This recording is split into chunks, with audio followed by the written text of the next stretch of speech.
Okay, I think we'll get started. Welcome everybody to what is it, April's Ann Arbor Solar Stories.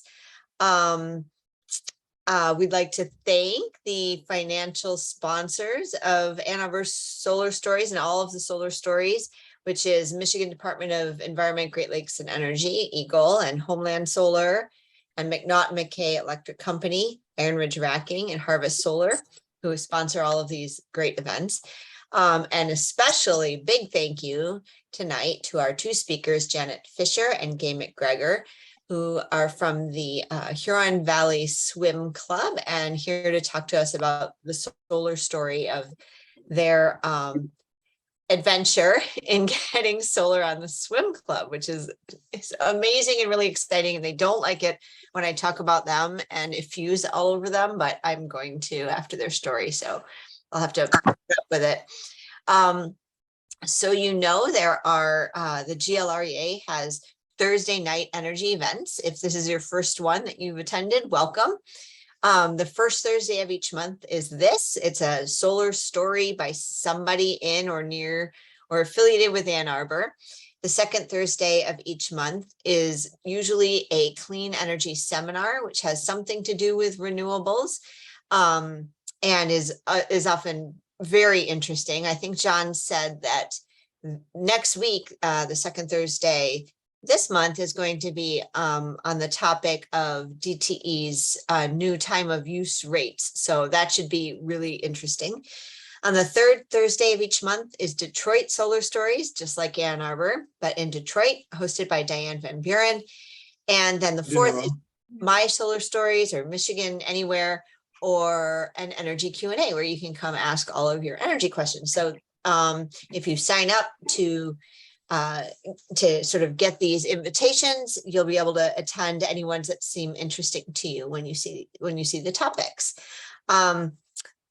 If you haven't been here, you're not familiar, the GLREA is a 501c3 nonprofit organization. It was formed in 1991.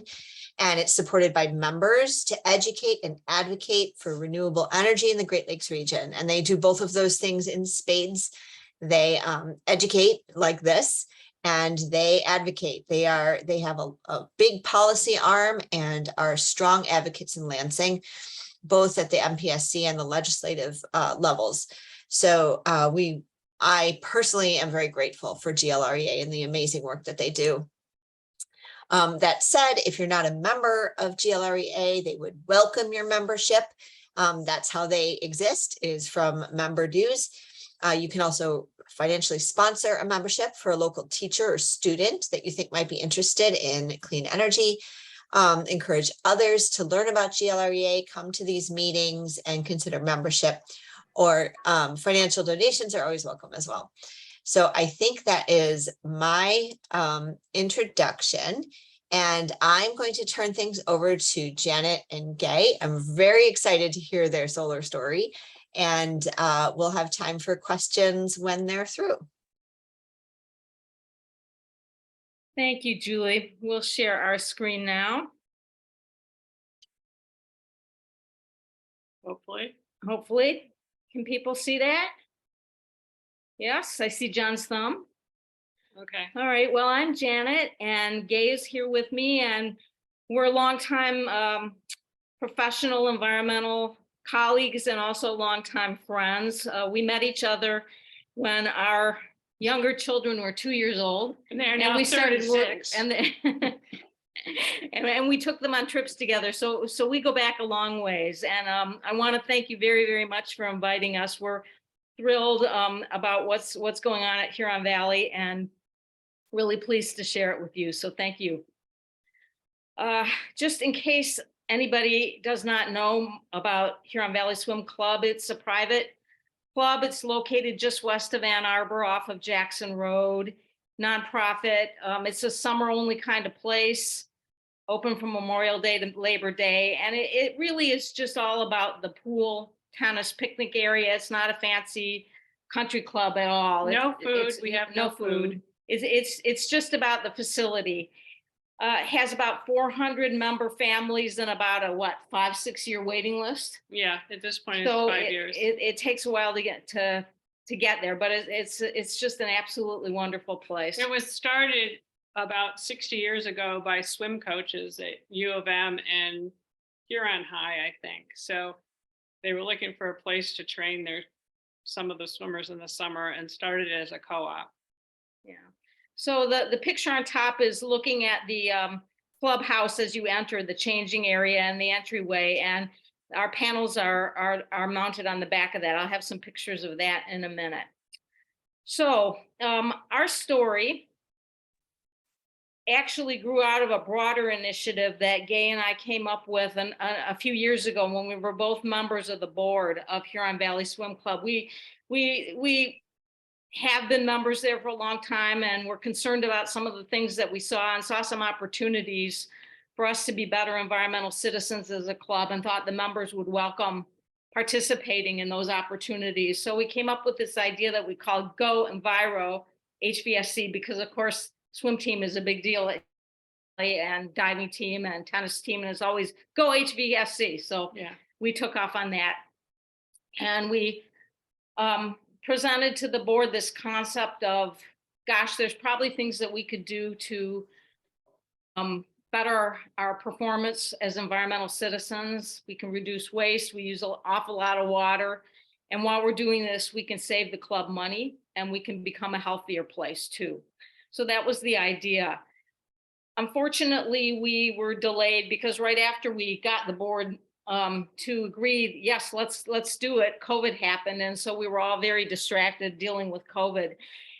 And so we're really now just back to where we were then, but we did get a few things done, including the solar system that we'll be talking about today. There were a couple other things we managed to get started, including a safe sunscreen introduction, trying to get people to stop using the spray stuff and that sort of thing.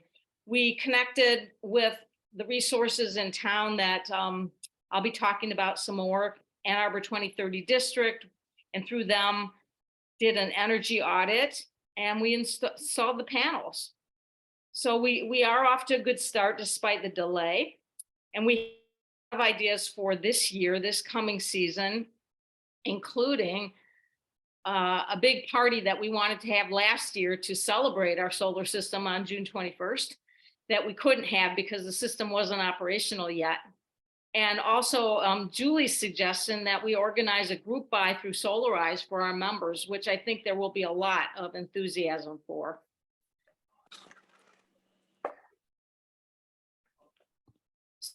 So just to start, we owe all of the community resources that helped us such a huge thank you. And I just can't express enough how important it was.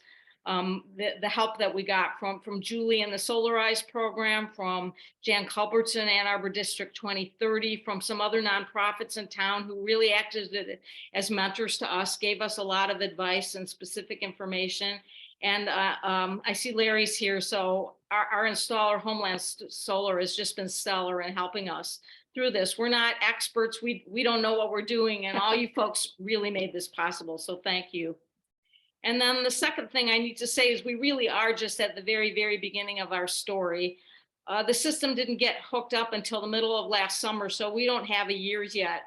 It was installed, but it took DTE quite a long time to hook it up. To get it going, yeah. So we're still learning as we go. So there you can see, that's the back of the building you saw earlier. That's what the system looks like installed. And you can see how beautiful the pool is and why we love it there so much. And here is a different view, gives you a sense of what we've got going. And Gay was out there, Yeah. What, last week? This week. This week? So This is the winter view. So what we have is the panels that you just saw. It's a 32 kilowatt system that makes about a third of our full energy consumption. And of course, it's an uneven pattern because we are only open in the summer. And so we use a lot of power in the summer. We don't use any in the winter, but the system makes the power all, and it comes out to about 30%. The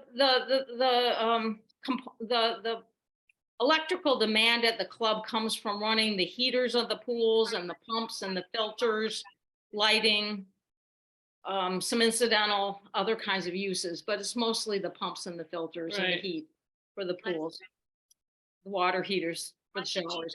You knew of the betrayal to come. What? We didn't hear that. I think someone was just unmuted, but they've Oh, muted okay. themselves, so you're okay. Okay, so I've listed the components there because John told me people would be interested in that. And I'm very glad Larry is on because he can actually talk about these things. If anybody has specific questions about why this particular configuration was selected by the installer or anything else. The cost, and Gay will talk about this a lot more when we talk about the LLC, was reduced very significantly by going through the arrangement that we ended up with the help of Ann Arbor District 2030 and some of the other nonprofits. Because we're a nonprofit, we're not eligible for tax incentives, or weren't at least last year. And so by going through some creative financing options that involve setting up an LLC and getting investors to finance the system, we were able to reduce the cost to $27,000 For the club. For the club. eventually, yeah. eventually, right? So I will, talk briefly about what we did, and then Gay will get into a little bit more detail about all of this. But Gay and I started by talking with the Solarize folks with Ann Arbor District 2030 to understand this alternative LLC financing model that would make it possible for us to pay for the system. And we also talked a lot with Homeland Solar about the system that would make sense for us, and got a proposal from them for what they thought would make sense for us. And then Gay and I took that information to the Huron Valley Swim Club board. They were very interested. I wouldn't say they were all like, it wasn't a done deal before we talked to them. Wouldn't you say, Gay, they needed, Well, I they think were that supportive, but they had a lot of questions. they had a lot of questions. I think they were very supportive of having the solar panels, but they didn't really understand the financing mechanism. And we had a debate, and the board had a debate about whether they should just pay for the system directly out of their reserve, or whether that we should try this method of alternative financing through the limited liability corporation. Yeah, and naturally, they as board members were concerned about the club's ability to support the cost of this system and how that would all work over time. Because we had just been through COVID, and of course we had a lot of restrictions. We weren't open for the whole summer, part of the summer only, and it was quite costly to offer the swim and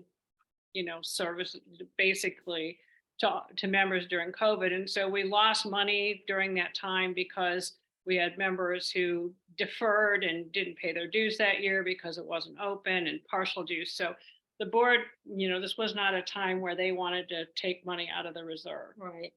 But ultimately they were supportive, extremely supportive, and we went forward with the idea of setting up an LLC, and we wanted to make sure membership was fully engaged in the whole process. And so we offered an opportunity to the full membership of the club, all 400 families, to invest in the LLC if they wanted to, and ultimately did form an LLC with 9 member families. That was in March of 2022. Homeland put the system in immediately after we got our money together. And then, as Gay said before, it took DTE forever to do their part and hook it Right. up. So it wasn't until fairly late in July, I think, when we started operating. Yeah, I would like to say just a few things about the LLC. Sure. At this point, we did go out with a recruitment email to all the members, and we heard back from probably, I'd say, 50 to 60 people who were interested. But one of the confounding things about doing it through an LLC is, in order for the individual investors to have the ability to take the tax credit, they need to have enough passive income they can take the credit against. And that was very confusing for people. We had advised them, to anybody interested, to talk with their accountants. because they needed to make sure that they had passive income that they could write off against. And that was a very time consuming period of forming the LLC. Forming the LLC itself was very easy. You can do it online. Cost just like $25 or $50. I don't really remember which, but it was actually getting the investors to understand the financing mechanism that was very time intensive. Gay, can I jump in with a quick question? I know questions are at the end, but Yeah. it's on this point. So you say, so could you explain to the group a little more about what you mean by passive income as opposed to other Yeah, kinds of sure. income? I mean, you can't write it off against your wages, basically. So you can write it off against if you're taking money from retirement or 401k, or you have stock investments, or you have other corporate investments, you can take the tax credit against that. So that eliminated a lot of people who were interested in investing. And frankly, we weren't really interested in having a huge pool of investors. So we did set a minimum. Our goal, the system essentially cost around $63,000. And we raised $68,000 to cover the cost of the panels installation and then the costs of operating the LLC. For instance, tax accountant for filing our taxes. So we were able to get 9 families and members. So there are single individuals that are invested in a number of couples. And that's a very manageable amount. Our structure is I'll go through our structure, but I wanted to mention that other nonprofits like Genesis, which is the Episcopal Temple on Packard, they have a different structure. So there are some variables that are optional, which I'll go through. So we did form the LLC, and every LLC in Michigan has to have an operating agreement. You have to have designated managers, and you have to have someone who keeps the accounts, which could be one of the managers. Our LLC has 3 designated managers. And basically the managers are the ones that deal with any issues that come up and basically, meet with the accountants. We have a member that keeps track of accounts, and then we will bill the club for the power the solar panels produce. Yeah, and I'll just mention, I said before that we're just at the beginning of this story and we don't have a full years of experience yet. So we're right now going through a bunch of this stuff for the first time. Right. We're dealing with the taxes and filing our return and all those things. So who knows what we'll have to tell you next time we talk. Right. And Gay's been right in the middle of a lot of that. So we did hire an accountant from Yo and Yo in Ann Arbor to do the annual tax return for the IRS and for the state of Michigan, and also to produce the K-1 forms that allow the individual investors to take the tax credit, as well as any income that we have reported on there. To date, we have not billed the club for the solar power that the panels have produced, because we've had a slight glitch in the wiring that was confounding what DTE was paying for, was charging the club. So we've straightened that out, and we're about to bill for the first time. And of course, the benefits to the investors are that we get federal and state tax credit for the panels if they were installed by 2030. And I know that the infrastructure bill and the Build Back Better has changed a number of things, and I'm not really up to speed on those. But we were able to get a 30% tax credit. When we started this process, it was a 25% tax credit, 26, but it was raised this last summer to 30%. And basically, eventually, maybe even next week, we'll get to the bill to HVSC for the solar power that's been produced at this point. They are paying us 11 cents per kilowatt hour, and I think DTE is charging something like 14 plus cents. One of the things that the way this works is the LLC has something called a power agreement, which is a contract between Swim Solar 2030 and the club. It establishes the rate that the club pays the investors for the solar power, frequency of the billing. It also determines or defines the term of ownership. And in our case, many of our investors, I'd say half, are retired and they weren't interested in a really long-term investment. So the term of the Swim Solar 30 ownership of the panels is 7 years. And after 7 years, the club will pay the investors the $27,000 that basically to buy out, after the depreciation, everything to buy out the panels. And the contract also specifies that the club will pay for the insurance on the panels and just add it on to their existing policy. And these things that are in the power purchase agreement can vary. Some of the nonprofits that we know about that have put solar on, say, a school or a church, one of them has one investor and that's it. Our board was very adamant that we not have a single investor, that we had to offer this to everybody in the club. Other clubs and nonprofits have 25 or 30 investors, but they also have more expensive systems. Some of the nonprofits, some of the LLCs are not charging the nonprofits for the solar power. They're just interested in having an environmental impact. And we do charge for the solar power, as I was saying, and it does escalate slightly over the 7 years, I think to 12 cents or something like that. But the club does pay for the insurance on the panels, and the insurance, we did look into getting the panels insured separately, and it just didn't make any sense. So the club, they would just add it on to their existing policy. Okay, so here's where we are at this moment in time. Larry tells us that the panels have produced 18,000 kilowatts hours.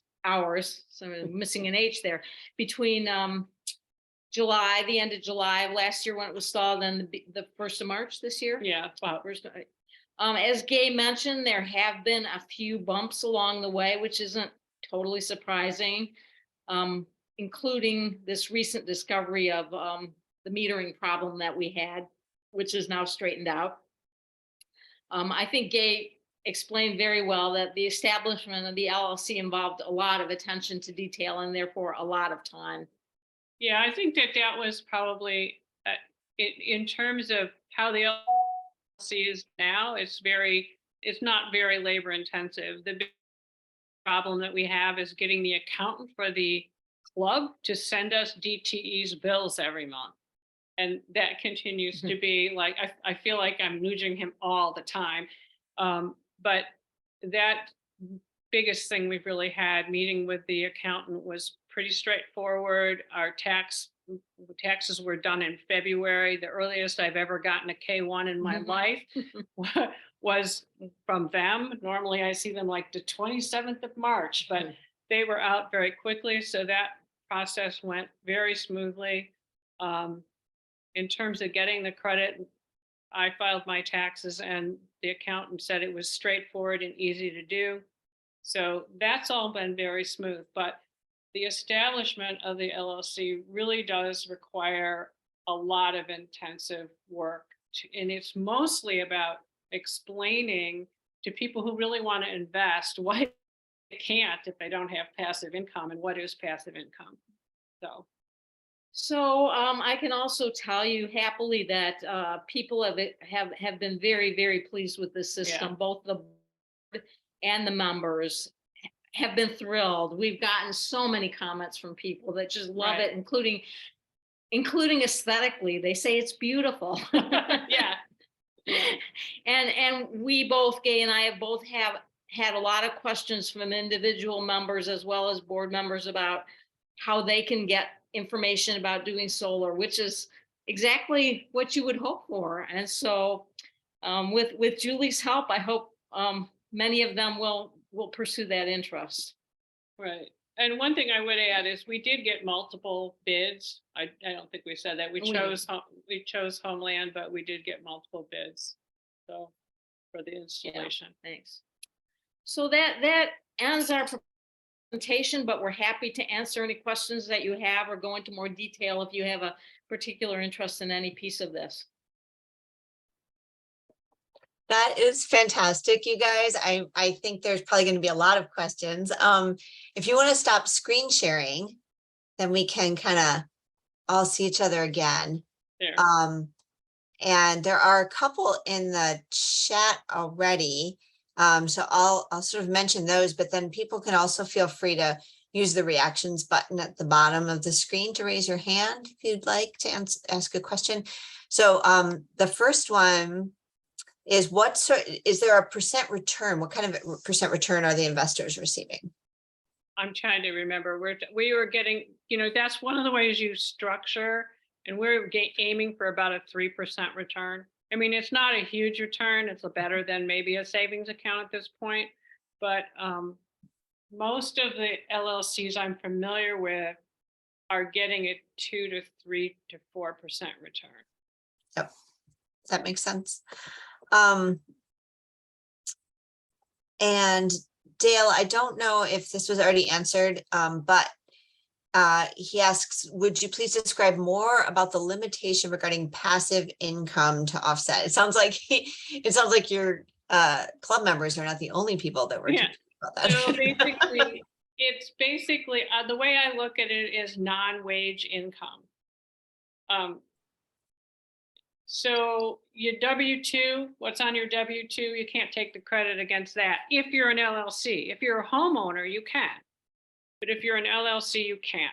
So as part of the limited liability corporation, if you're an investor in that, you have to have passive income. And that can be a number of different things. And I'm not the best person, that's why we told everyone to ask their accountants if they individually have passive income.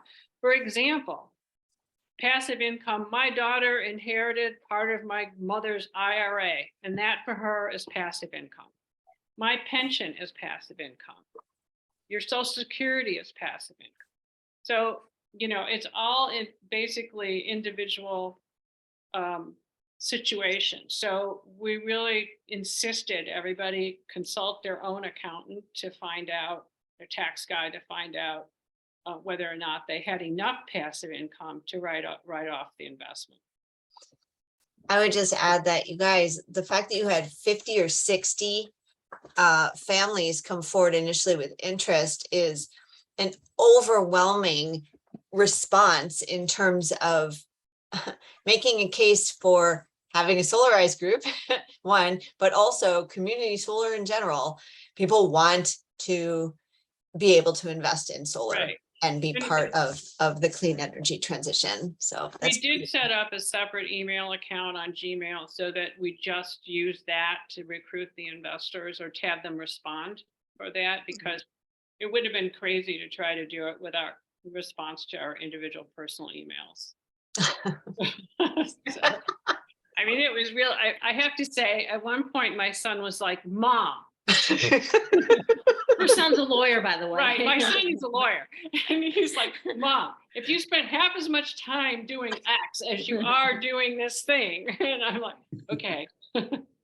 Yeah, but this thing is really cool. Right, I know. Yeah. I don't know about, my app will show me how many equivalent trees I've planted over time. That's always a fun one to publish to the group. Yes. I'll continue with that, but John Sarver, why don't you go, and then I'll come back to the chat. Well, I'm just kind of curious. You mentioned you'd solicit different proposals, and how much, when you made your decision, how much was based on kind of price and how much was based on experience and qualifications? Or maybe there was some other factor, but typically those are the two big factors that people consider as, what kind of experience do these people have and what's the price? I think it was more based on experience and the proposal, the quality of the proposal that we got. And another factor was timing. Right. That was important, where some of the proposals were going to be that wasn't going to work very well for the club. We really wanted the work done before the club opened. Yeah. That makes sense. Yep. Good. And then Dale, and I was wondering this too, is asking what was the metering issue? Can you describe that in more detail, or maybe Larry Let's can? have Larry describe it. Okay. Larry, would you be willing, Larry?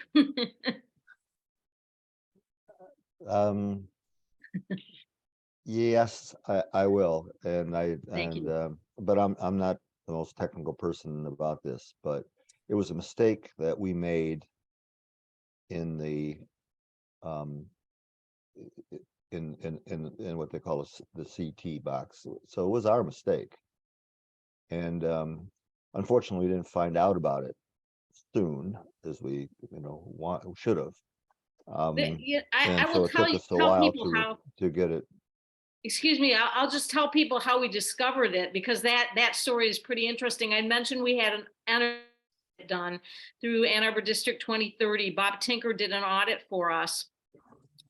And he produced some charts that showed our pattern of energy consumption that we looked at, and it just didn't make sense because it showed two things that didn't make sense. First of all, the amount of consumption that was happening in January, February, when the club is closed and is using nothing. And second, that the consumption tracked the diurnal pattern of production exactly. Well, that was part of it, but the first way that we noticed it, actually Larry found it. Yeah. Because I was about to bill the club for the solar power that had been generated, and we didn't have any outflow. And Larry said we should have outflow, Right. but we weren't getting any outflow on the meter. So that was the first way. And then Bob got involved, and Bob Tinker got involved and produced those graphs. And then it basically got resolved pretty quickly. But DTE was charging us for the solar that had been produced. So anyway, I think it's all settled now and we're good to go. But I don't know what the technical problem was. So it sounds like maybe there were two issues. One might have been with the monitoring of the system that's not what DTE uses. And then separately, it might have been DTE's configuration of the meter wasn't handling the outflow correctly. Yeah. I'm trying, and this has been relatively recent, so I do not have a new DTE bill yet to see whether or not they're actually getting the outflow.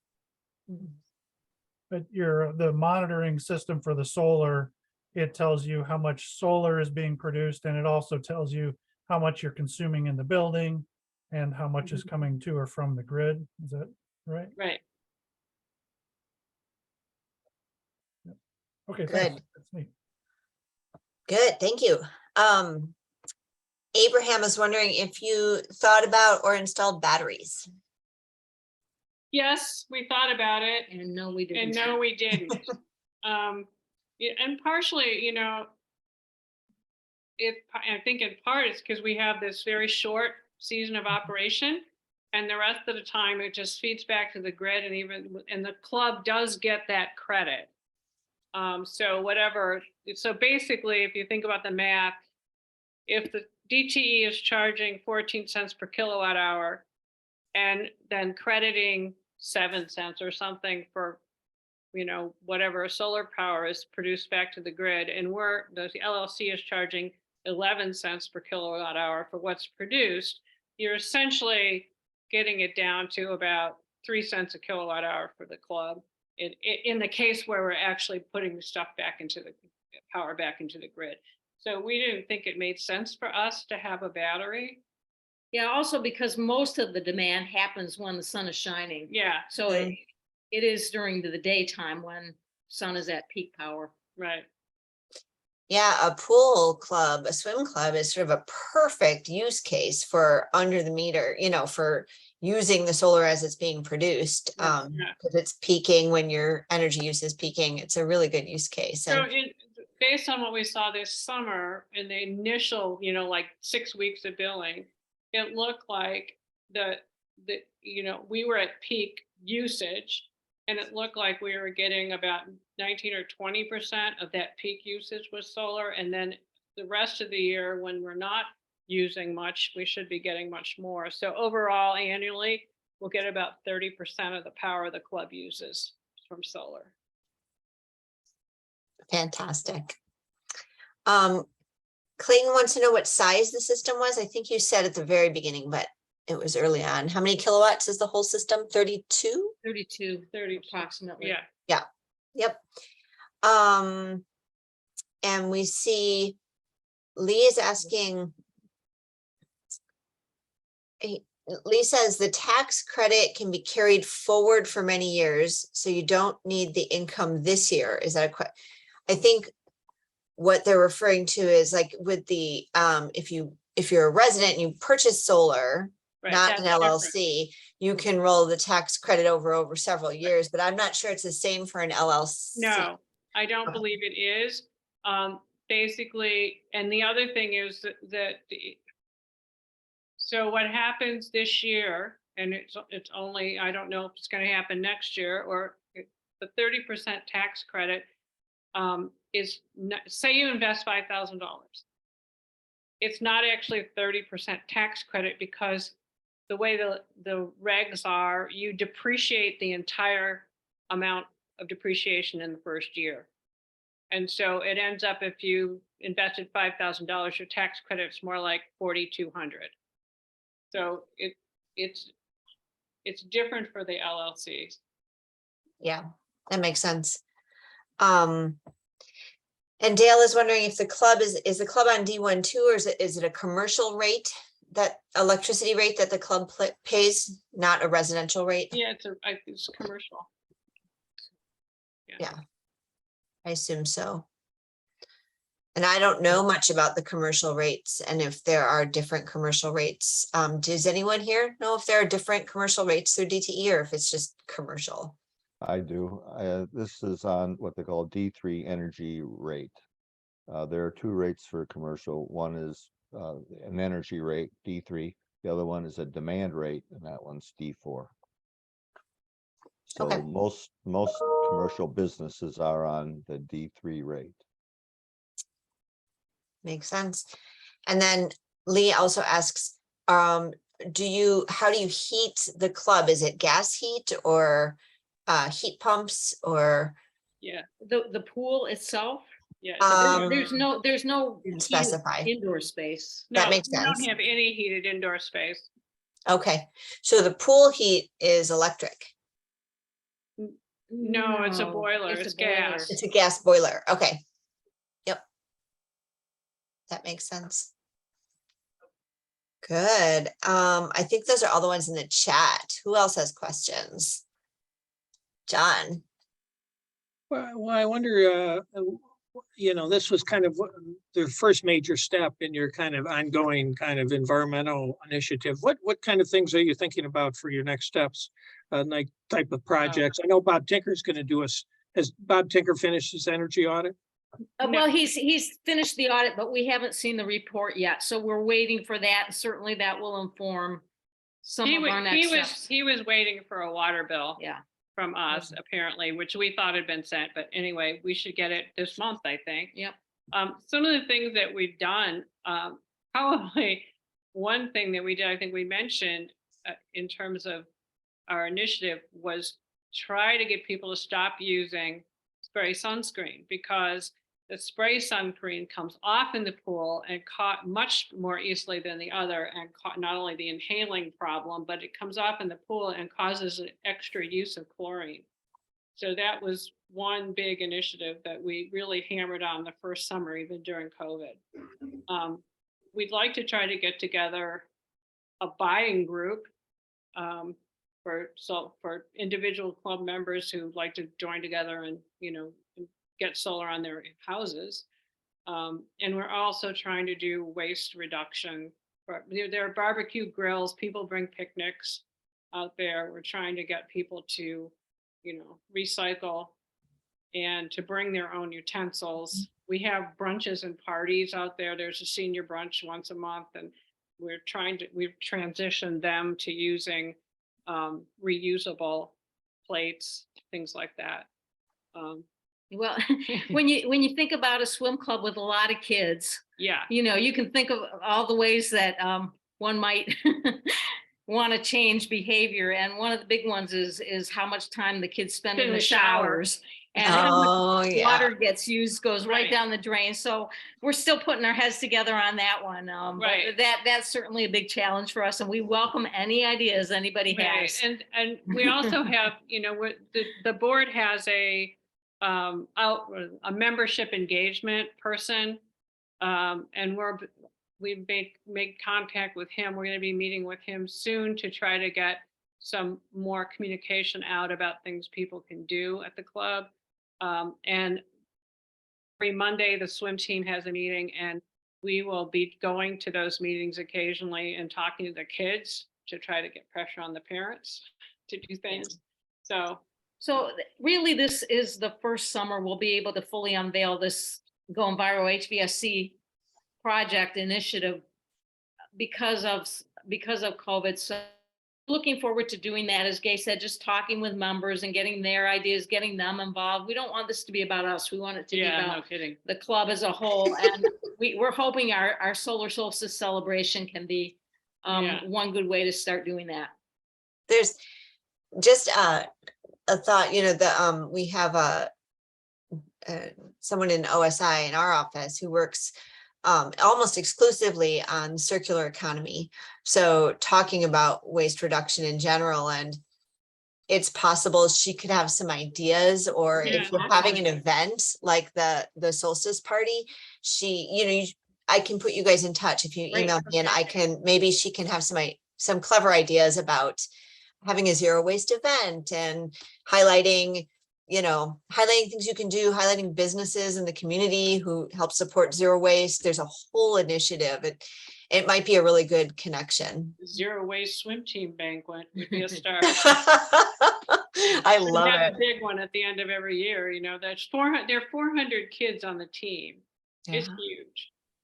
That is amazing. Yeah. What you guys are doing is so amazing. I said this earlier, and I'm going to embarrass both of them because I'm going to say it anyway, because they don't want it to be about them. And I get that, Janet and Gay, because I get that. But I really believe that if everybody in the world did something like Janet and Gay are doing, not necessarily this, but something that went beyond their own self and beyond their own footprint. They looked around. They said, wow, everyone in my neighborhood is using toilet paper, and they should be using bamboo toilet paper, and I'm going to become the bamboo toilet paper lady. And they just went on a mission to make everyone use whatever it is. If everybody did something like that, I think we'd have solved all the problems, all of them, every single one of them. So Janet and Gay, you guys, you're my heroes. Seriously, you're my heroes. And now I'll stop because I know you don't like that. Thank you. So, there's a couple more questions in the chat, so I'll keep going there. Kate asks, is there a way to put a cistern underground or some way to collect the shower water and use it to water the grass? We don't water the grass much. No, we don't water the grass. But that is a thought. We could look into whether there's some sort of use for gray type water that makes sense there. So thanks for the idea. Yeah, I'm glad you don't water the grass. Grass No, doesn't. we don't. We occasionally good. mow it. That's right. But I did lawnmower regulations. Okay. So I'm not a big grass, That's good. That's good. small engine regulation. That's great. And Dale is asking about, let's see, he says, what uses most of the electricity? Is it lights, pool pumps? Any thoughts about doing some pool heating with electric heat pumps to displace some of the gas, but probably the solar is sized just to meet the current electric loads? Yeah, it sounds like the solar meets about 30%. So I'm not, from a offsetting standpoint, I'm not sure it would. Well, we're hoping that the audit will inform us a little bit on this. We want to get some data and go from there, but we will certainly look into all of those things. I think the energy audit, they're going to make some recommendations. So I have seen Tinker's audit reports. It's glorious. I mean, I know that sounds really wonky and dorky to be a fan of an energy report, but these things are beautiful. They lay out in pictures and graphics and detail it's a work of art and it's very, very detailed. So well done hiring him. I think you'll be impressed. Yeah. Yeah. Abraham has an idea about using those token-based hot water metering on the showers Mhm. so that you have to keep feeding them. Yeah. It's like the kids get out from swim team and they just go in there and stand there. And we thought about putting those things on where you have to push it to start it. Yeah, yeah.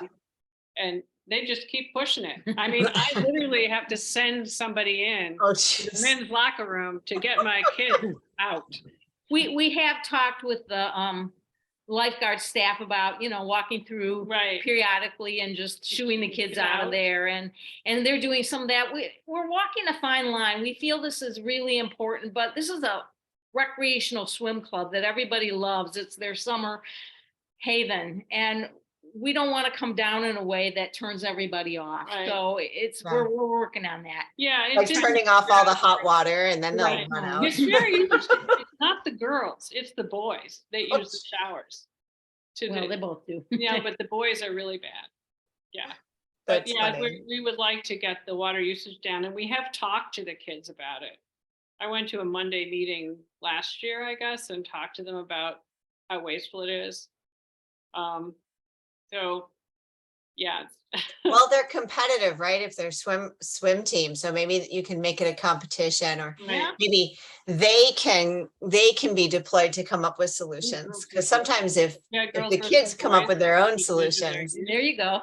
yeah, or girls versus boys or something, yeah. Yeah. I love it. I mean, honestly, it's the pumps in the pool. The Yeah. heating pool, that is really our biggest, cost. So, Beautiful. Any other questions from folks? Please pop off mute and come on in if you'd like. Well, I just have a comment to make that I think this is an amazing project, given the conditions at the time you were putting it all together. But I do think last August that nonprofits now can just, put together a proposal to build solar, and then the federal government will send a check for 30% of the cost back to the nonprofit. So you don't have to create an LLC anymore.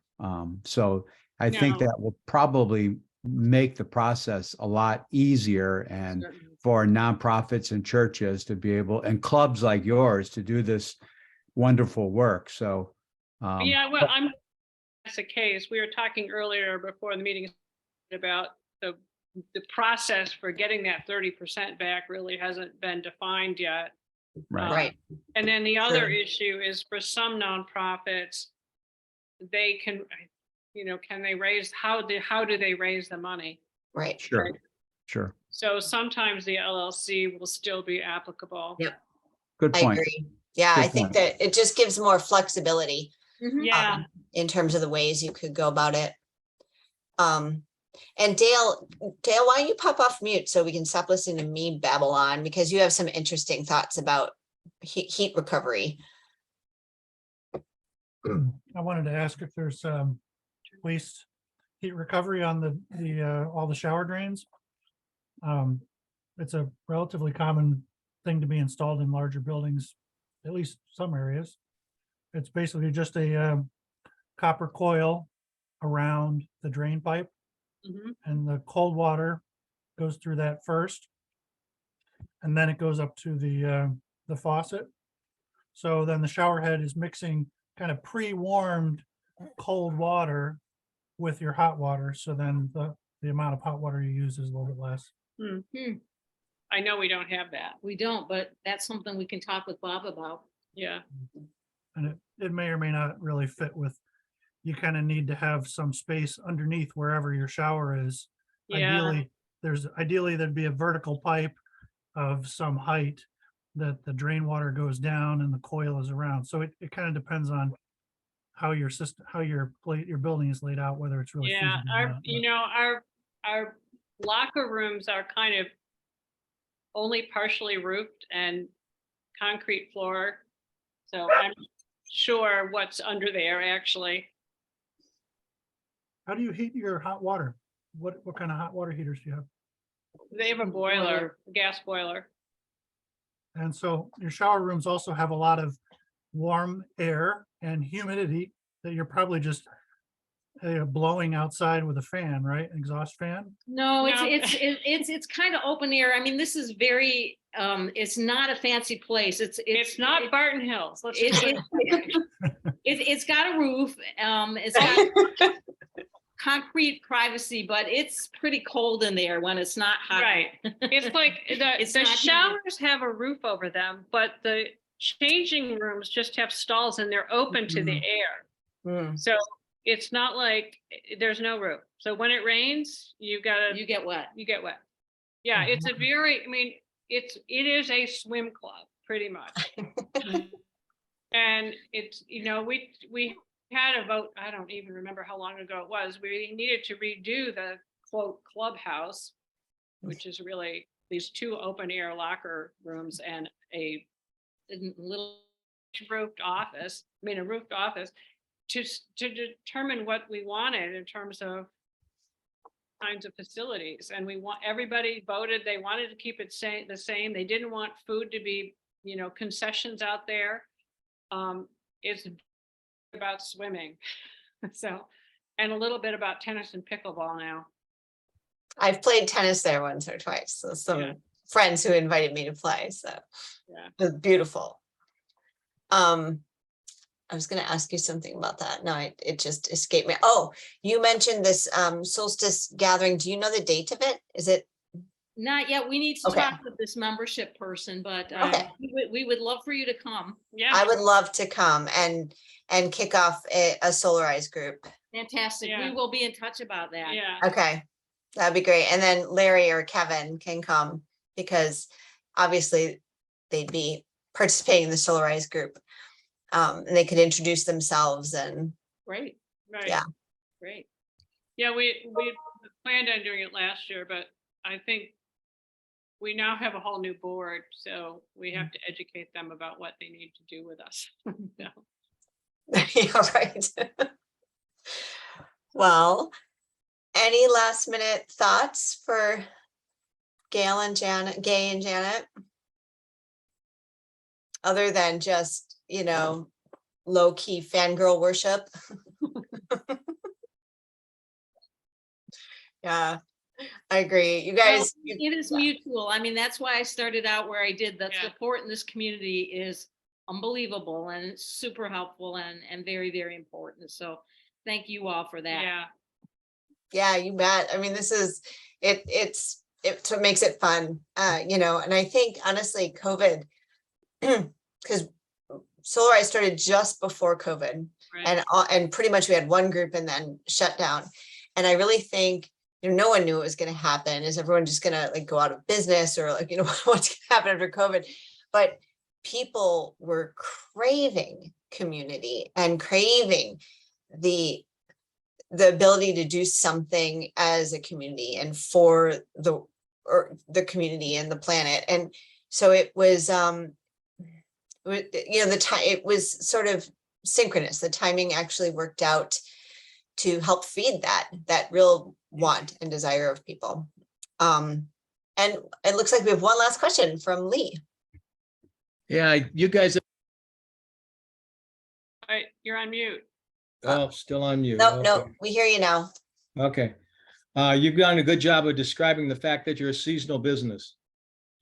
So when you talk to people in Michigan about hot water heat and things like that, we all think that you want to use hot water year round. So what you need to do is go to Sicily or Africa and look at the hot water systems there, okay? And you could have a lot of hot water pretty simply by putting a thermal system on your roof. Make hot water only when it's non-freezing temperatures, right? Mhm. Mhm. And so don't try to copy something you've seen in Michigan, right? Copy something you've seen in places where it doesn't freeze. Good idea. Thank you. Yeah. Hey, that's so Okay. interesting. So interesting.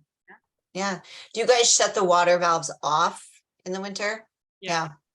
So you're not worried about pipes freezing either. No, That's great. That's really interesting. That'll be a good challenge for Bob Tinker yeah. to talk about. Looking forward to getting his report. Yeah. All right. Well, thank you, ladies, Sure. for coming, and thank you everybody for coming, and certainly come again to future solar stories, and we look forward to seeing you. I will try to come next week when you guys are talking about the rates, because I'm very, very interested in that. So I guess that we're gonna call it, and have a good night, everybody. Thank you. Thank you again, everybody. Good night. Bye all.